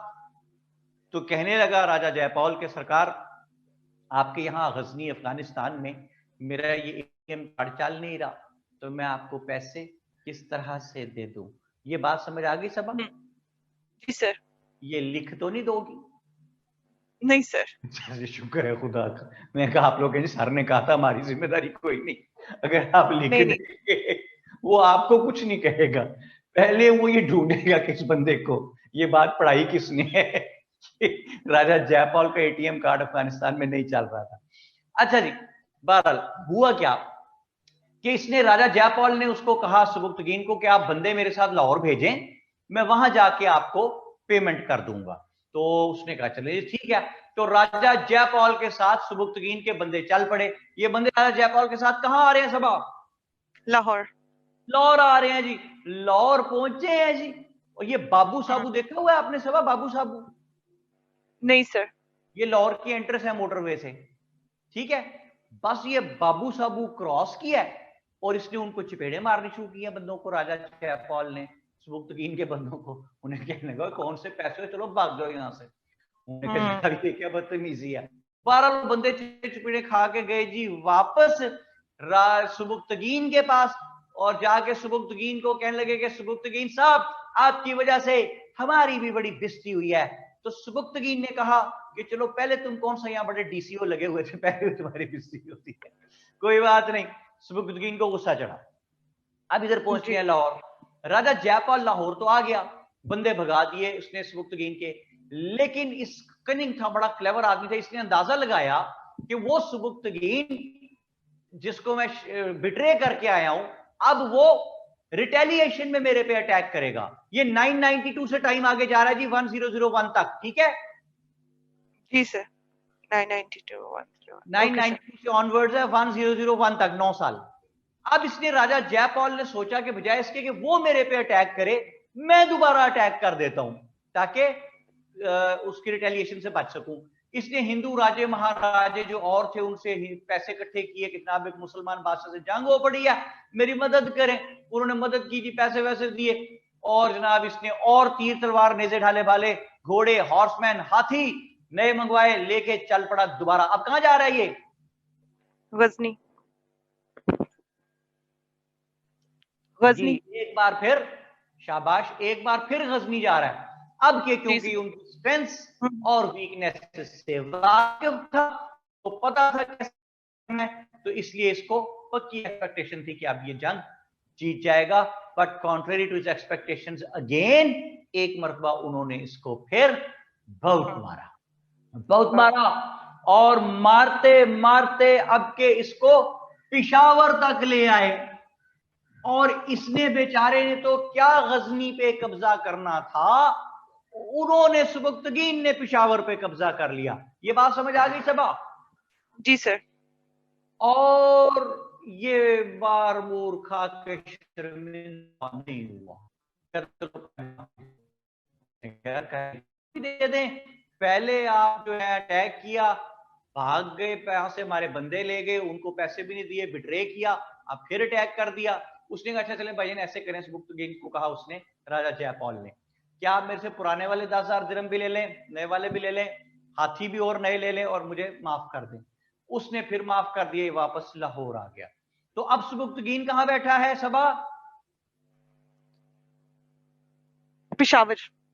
पिशावर में।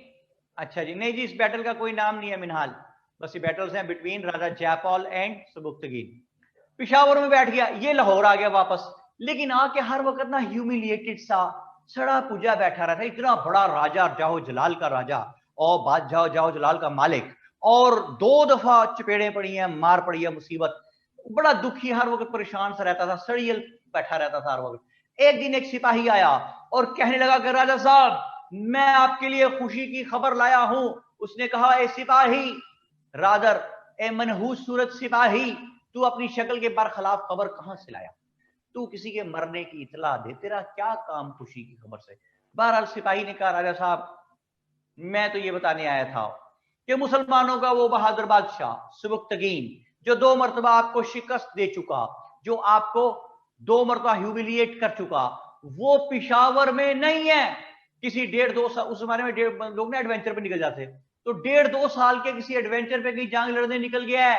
राजा साहब, it's a golden opportunity, attack करें पिशावर पे, और पिशावर रिकैप्चर करें, और अपना long awaited dream to capture Ghazni वो भी पूरा कर लें, क्योंकि सुबुक्तगीन तो वहां पे है ही नहीं।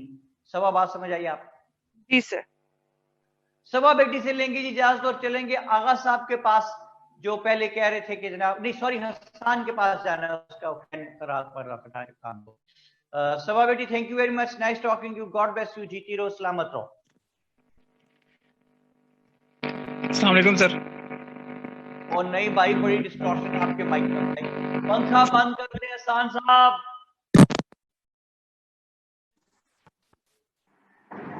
हाँ जी, सुकून हो गया, अब आवाज आ रही? जी सर, क्लियर आ रही, बिल्कुल, शाबाश। हसन कैसा है भाई? अल्हम्दुलिल्लाह sir. Seem to be a very decent guy Hasan, बहुत माशाल्लाह, आप डिसेंट पर्सनैलिटी आपकी डीपी में नजर आ रही है जो। तो भाई ये गर्ल्स का तो चलो जस्टिफाइड होता है, वो तो हमारी बेटियां अपनी नहीं लगाती डीपी, ये बॉयज है वो तो डीपी लगाया करो यार, पता तो चले बंदा किससे बात कर रहा है। ठीक है, वो अब देखे ना, जाजेब खान साहब ने लगाई है कि पैराशूट से कोई बंदा छलांग मार रहा है। अब अगर ये जाजेब खान साहब खुद हैं तो बड़ा अप्रिशिएबल है जी, पता नहीं क्या सिलसिला है, ये कितना कैसे कर रहे हैं ये, इनसे भी बात किसी दिन करेंगे हम। ठीक है, तो हसन कहाँ है, लाहौर में है? नहीं सर, मैं चकवाल में। चकवाल में? जी सर। वो जो मैंने यूकेसी आपको कहा था? जी जी sir, United Kingdom of Chakwal. Okay, नहीं मेन चकवाल में, उसके गिरदो नवा में है कहीं? सर चकवाल के तहसील तलागंग। तहसील तलागंग? तलागंग में होते हैं आप? अच्छा अच्छा, तलागंग में तो किस जगह, कचहरी के पास होते हैं? सर राउंड अबाउट उसके करीब ही। कचहरी से जरा आगे जाए तो राउंड अबाउट आता है ना? जी सर, कचहरी से थोड़ा सा आगे जाके राइट हैंड पे। हाँ बिल्कुल ठीक बात है। आप ये देखिए, मैं कहां कहां तक पहुंचा हूँ पाकिस्तान में। सर आप नहीं पहुंचेंगे तो कौन पहुंचेगा? मुझे आप ये बताएं, आप चकवाल क्यों कह रहे हैं अपने एरिया को, तलागंग क्यों नहीं कहते आप? सर एक्चुअली काफी दफा ये फेस करना पड़ता है कि कई लोग तलगंग को नहीं जानते होते, तो दैट्स व्हाई जिला को ज्यादा जानते होते हैं, तो इसलिए चकवाल का इंट्रोड्यूस कराया जाता है। अच्छा अच्छा, चले, that's great, that's great. Hasan, बहुत खुशी हुई। तलागंग से मेरा एक खसूसी ताल्लुक है, मैं इंशाल्लाह आई विल लेट यू नो। तो बड़ी मुझे मोहब्बत है उस एरिया से, तलागंग के, और I will let you know. Okay जी। हालांकि मैं तो बेसिकली लाहौर को भाई, हमेशा से लाहौर में रहा हूँ। तो तलागंग से आप हैं, और तालीम कहाँ से जी आपकी हसन? सर मेरी यूडी टेक्सला से इलेक्ट्रिकल इंजीनियरिंग है। मैंने ऑलमोस्ट 2.5 साल जॉब की है and then I started CSS. Job कहाँ की बेटे? सर मैंने हुआवे में। Very good. तो ये तो इलेक्ट्रिकल इंजीनियरिंग करके इलेक्ट्रॉनिक्स की तरफ चल पड़े आप? नहीं सर, मैं इलेक्ट्रिकल करके टेलीकॉम की तरफ चल पड़ा। टेलीकॉम की तरफ चल पड़ा, अच्छा, वेरी गुड हो गया, वेरी गुड। हाँ, बल्कि इलेक्ट्रॉनिक्स भी नहीं, टेलीकॉम है वो, गुड। जी सर। ओके जी। तो बात कहां तक पहुंची है हसन, कि इसको इतला मिली कि सुबुक्तगीन वहां पे नहीं है। आप जी ना सर। सिर्फ पेशावर रिकैप्चर करें, बल्कि लॉन्ग अवेटेड ड्रीम भी फुलफिल करें। कौन सा? गजनी वाला। गजनी पे कब्जा करने का।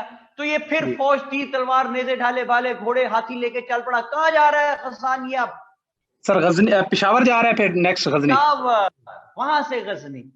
पेशावर पहुंचा, खबर तो दुरुस्त थी कि Sabuktigin was not there, but unfortunately अब के वहां से निकला सुबुक्तगीन का बहादुर बेटा सुल्तान महमूद गजनवी। उसने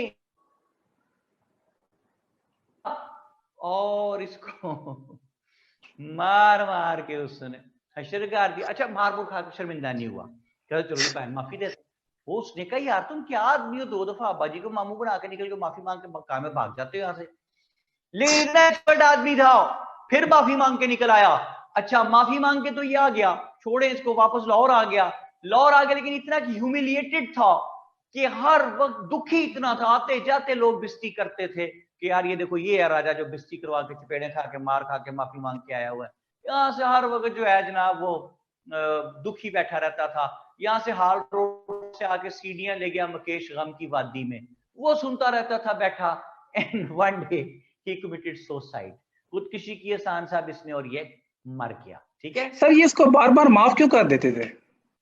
एक्सपर्ट था, माफी इतने अच्छे तरीके से मांगता था। ठीक है, माफी मांग के निकल जाता था वो। मर्जी यार, स्किल है भाई उसका, आपको क्या मसला है? नहीं सर, ये तो वो वाली बात होगी ना, वो एक आदमी था, तो वो डूबने वाला था समुद्र में, तो कहता है अल्लाह बचा ले, मैं देख चावलों की दूंगा। तो लहर आती है, उसको साहिल पे फेंक दिया, तो वो बैठ जाता है, तो कहता है कौन सी देख, तो अल्लाह उठा के फिर फेंक देता है उसको, मतलब वो दोबारा दरिया में समुद्र में चला जाता है। कहता है अल्लाह जी, मैंने ये पूछी थी कि मीठे या नमकीन। तो इसका भी वही माफी वाला अल्लाह निकल के कह रहा है केड़ी देख, कौन सी देख?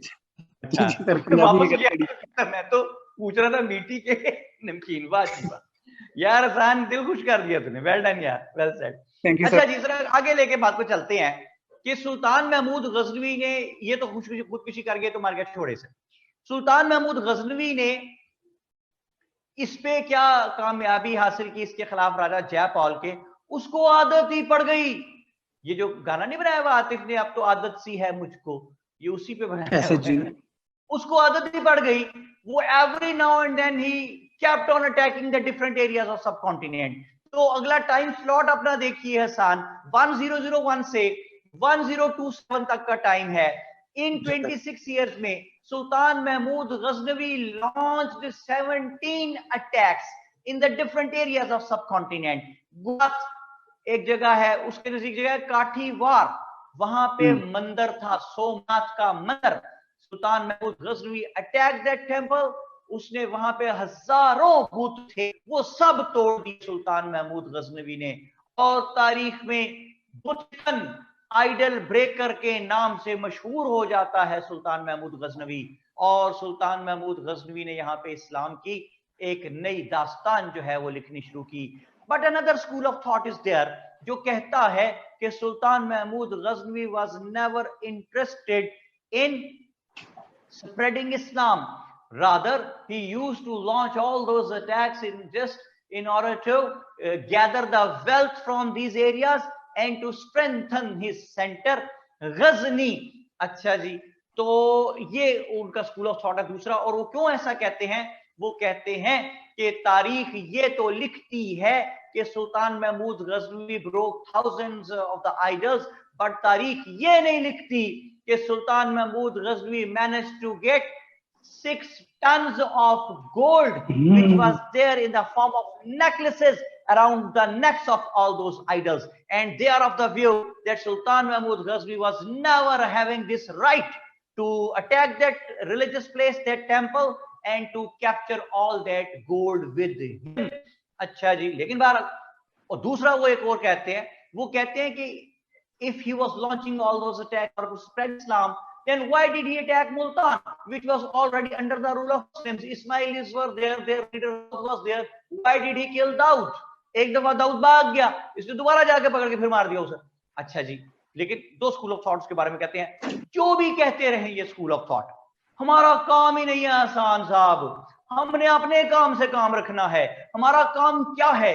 हमारा काम ये है कि just have a close eye on those particular incidents of the history which can be related with the ideology of Pakistan in the later stages of the political history of the subcontinent. तो भाई हमारा काम ये है कि सुल्तान महमूद गजनवी ने 17 different areas पे attack किया, केपीके में भी, बलोचिस्तान के एरियाज में भी, और जिस वक्त जो एरिया वो विन करता था यहाँ पे वो मुसलमान गवर्नर बिठा देता था सुल्तान महमूद गजनवी। उसको साहब अटैक करने की इतनी आदत हो गई थी सुल्तान महमूद गजनवी को कि घर से दही लेने जाता था तो किसी जगह तो 2-3 महल्ले फतह करके आ जाता।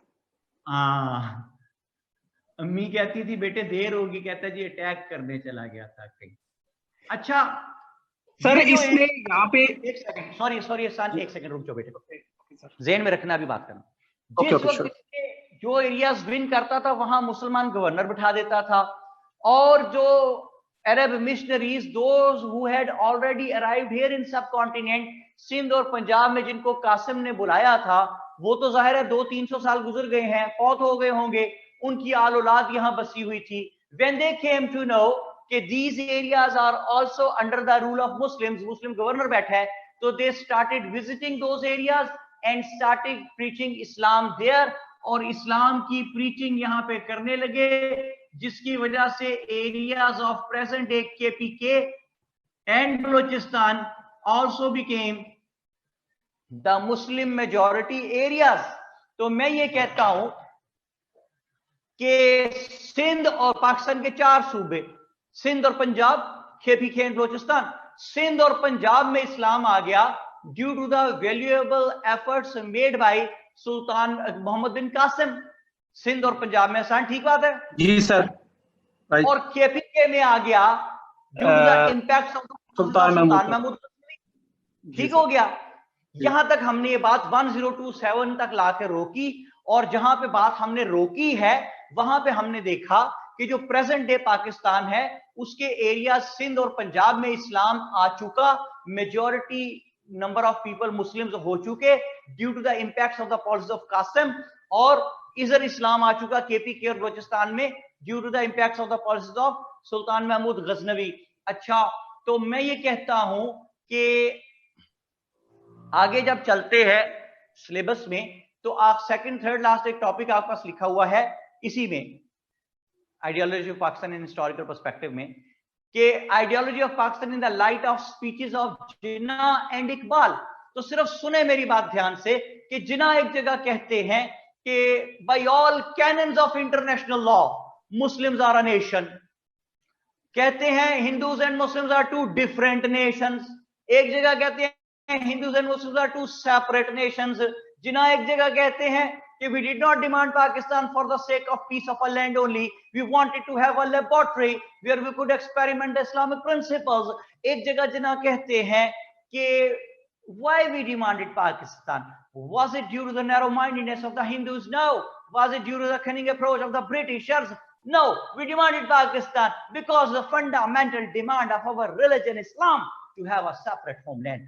इकबाल कहते हैं कि the north western present day Pakistan and north eastern present day Bangladesh should be consolidated to form independent states within or without the British rule of British Empire. तो भाई ये मुस्लिम मेजॉरिटी एरियाज की बात करते हैं इकबाल, जिन्हें कहते हैं two different nations, two separate nations, by all canons of international law we are a nation. It is a fundamental demand of our religion Islam to have a separate homeland. We wanted to have a laboratory where we could experiment the Islamic principles. ये इतनी बड़ी बड़ी बातें जो जिन्ना और इकबाल करते हैं, ये कैसे करते हैं भाई? पीछे करोड़ों लोग खड़े हैं. ये करोड़ों लोग कहां से आए हैं? क्या ये जिन्ना और इकबाल ने बना के दिए हैं? हरगिज नहीं. ये वो करोड़ों लोग हैं जो जिनका जहां कहां से ये लोग जनरेट हो गए हैं. ये किसका क्रेडिट है? करोड़ों लोग जिन्ना और इकबाल के पीछे खड़े करने का क्रेडिट किसका है? सुने, ये उस्मान अल-आस का क्रेडिट है. ये मुगीरा का, मुहल्लब बिन सगीरा का, सन्नान बिन सलमा का, अब्बाद बिन ज़ियाद का, मोहम्मद बिन कासिम का और सुल्तान महमूद गजनवी का क्रेडिट है कि करोड़ों लोग जिन्ना और इकबाल के पीछे खड़े हैं, जिनकी बेस पे, जिनके सर पे खड़े होके जिन्ना कहते हैं कि by all canons of international law we are a nation. और इकबाल कहते हैं कि the north western and north eastern Muslim majority areas. और कोई बात समझ में आती है हसन साहब? जी सर, नारा मारने का दिल कर रहा है. ओके जी सर, नाइस, वेरी नाइस भाई. और सवाल आप जितने भी आप लोगों ने करने वो आप करेंगे कल. आज का वक्त हो गया जी खत्म. आज के लिए इतना ही. किताब मैं आपको लिखवाऊंगा कल इंशाल्लाह ताला बफज़ल खुदा बशरत जिंदगी, बल्कि किताबें लिखवाऊंगा. फिलहाल ये जो नोट्स हैं स्पोगमाई खटक, ये अगर मेरा नाम, आई एम सॉरी बेटे अगर मैं गलत प्रोनाउंसिएट कर रहा हूं, तो आप सुबुक्तगीन पूछ रहे हैं स्पेलिंग, तो सुबिक्तिगिन, SUBIKTIGIN, सुबिक्तिगिन. किताब का नाम लिख लीजिए अगर आपको क्यूरी एग्जाम में कोई क्वेरी न रह जाए. Past, present and future of Pakistan. Past, present and future of Pakistan by doctor Sultan Khan sahab. ठीक है जी. और जी एक हमारी वर्ल्ड टाइम की छपी हुई किताब है जो कि राइटर हैं उसके उस्मानी साहब.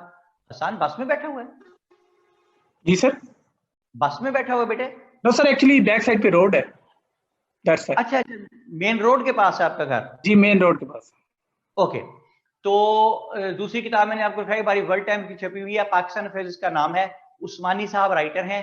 क्यों ये किताब रिकमेंड कर रहा हूं? इसलिए कि सिलेबस के सारे टॉपिक्स को टच कर देती है, तो आपको ये फायदा इसमें पहुंच सकता है. अच्छा जी. और फिलहाल जितना मैं पढ़ा रहा हूं, पहले 2, 3, 4, 5 लेक्चर्स, उसके लिए मेरे नोट्स ये जो है आपके पास, ये जो व्हाट्सएप के फॉर्म में आए हुए हैं पीडीएफ में, दोज आर एनफ.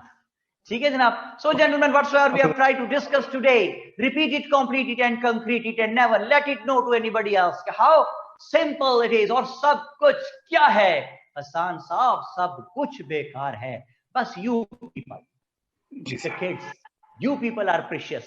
कितने? Very very precious. क्यों कहता हूं? इसलिए कि जब छोटा सा बच्चा होता है ना, आप लोगों को मेरे बेटे 1 मिनट नहीं, एक सेकंड देख के परवान चढ़ाया जाता है.